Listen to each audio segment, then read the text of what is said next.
Perpindahan kalor. Di fisika, kita mengenal perpindahan kalor menjadi 3 macam cara perpindahan, yaitu kalor berpindah dengan cara konduksi atau hantaran, kalor berpindah dengan cara konveksi atau aliran, dan kalor berpindah dengan cara radiasi atau pancaran. 3 cara perpindahan ini bisa terjadi secara sendiri-sendiri atau terjadi secara bersamaan. Contohnya, ketika kita sedang memasak air. Pada peristiwa tersebut, terdapat 3 cara perpindahan kalor, yaitu konduksi pada seluruh permukaan logam, kemudian perpindahan dengan cara konveksi, yaitu pada aliran air yang sedang dimasak, kemudian ada radiasi atau pancaran, yaitu panas udara di sekitar api. Mari kita bahas satu persatu.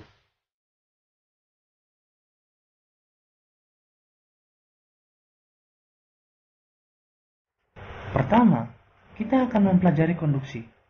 Perpindahan secara konduksi terjadi ketika kita sedang membakar sebuah logam. Saat salah satu ujung logam menempel di api, beberapa saat kemudian, ujung yang lain yang sedang kita pegang pun akan terasa panas.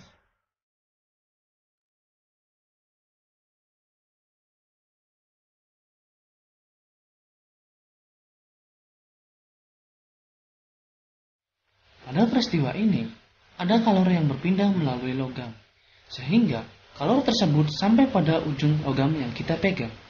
Di sini tampak bahwa molekul-molekul logam sebagai medium tersebut tidak ikut berpindah, tetapi masih berada pada tempatnya. Sedangkan kalor bergerak menyusuri logam sehingga sampai pada tangan kita. Secara sederhana, molekul-molekul logam yang tidak ikut berpindah ini bisa kita analogikan ketika kita duduk di belakang dan ingin memberikan buku kepada teman kita yang duduk di paling depan. Buku kita berikan dari meja kita yang paling belakang ke meja di depannya. Begitu seterusnya, sehingga sampai pada teman kita yang paling depan. Peristiwa semacam ini disebut konduksi. Konduksi adalah peristiwa perpindahan kalor tanpa disertai perpindahan medium-medium pengantarnya.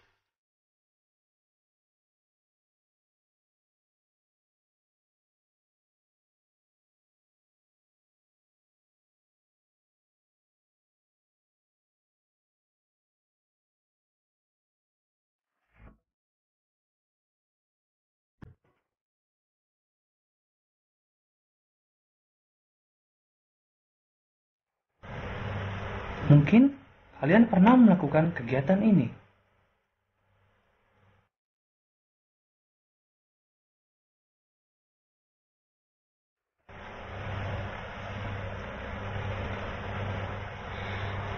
Apa yang sebenarnya terjadi hingga air dapat mendidih?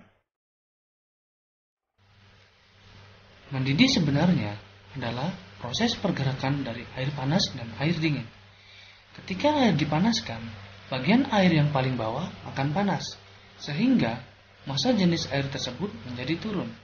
Akibatnya, massa jenis air bagian atas akan lebih berat, yang mengakibatkan air bagian atas turun ke bawah. Setelah hal ini terjadi, air yang di bawah dipanaskan lagi dan mengakibatkan suhunya naik. Sementara yang bagian atas yang semula panas mulai dingin kembali. Akibatnya, terjadi perputaran air yang semula di atas menjadi di bawah, dan semula di bawah naik ke atas. Begitupun seterusnya.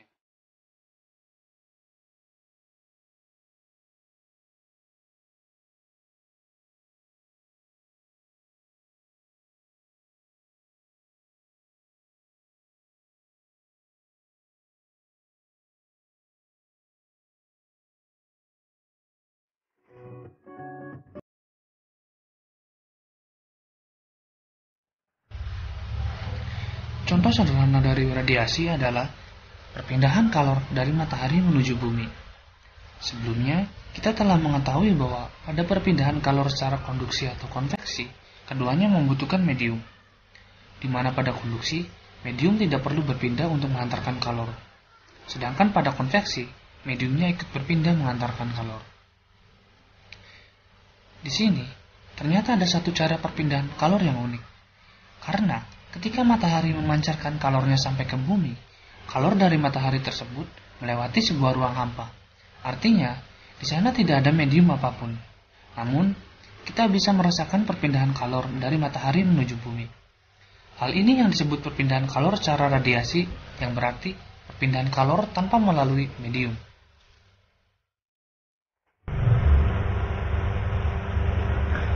Contoh sederhana lain adalah ketika kita membuat api unggun. Kita akan merasa hangat ketika berada di dekat api unggun. Itu adalah salah satu dari bentuk radiasi.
Apa kegunaannya?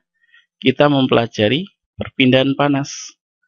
Banyak sekali peralatan-peralatan di luar yang menggunakan prinsip-prinsip dari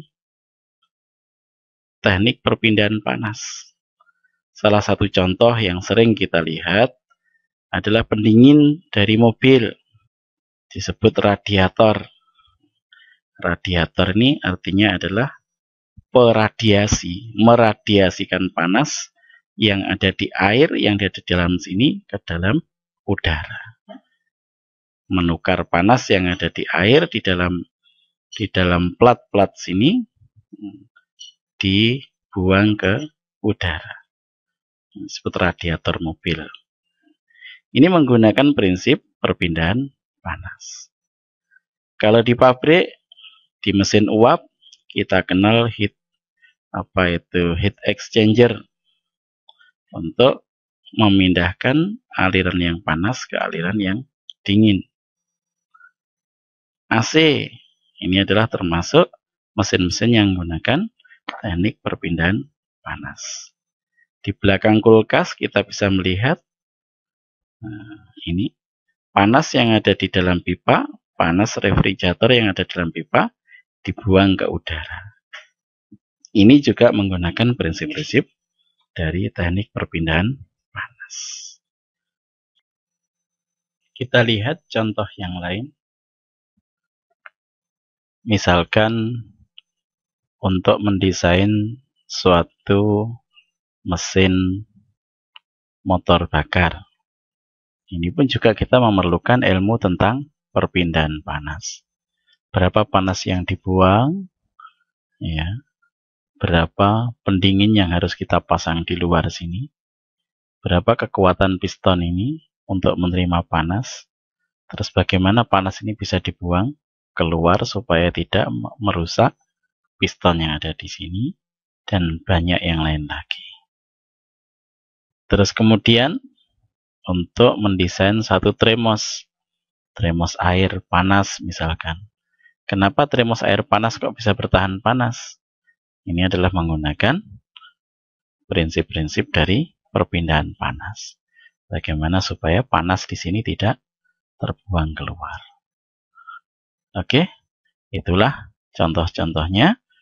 Kemudian yang lainnya lagi kegunaannya di dalam industri banyak sekali digunakan, juga bahkan sampai dalam pesawat luar angkasa, satelit pun kita pun juga menggunakan teknik perpindahan panas.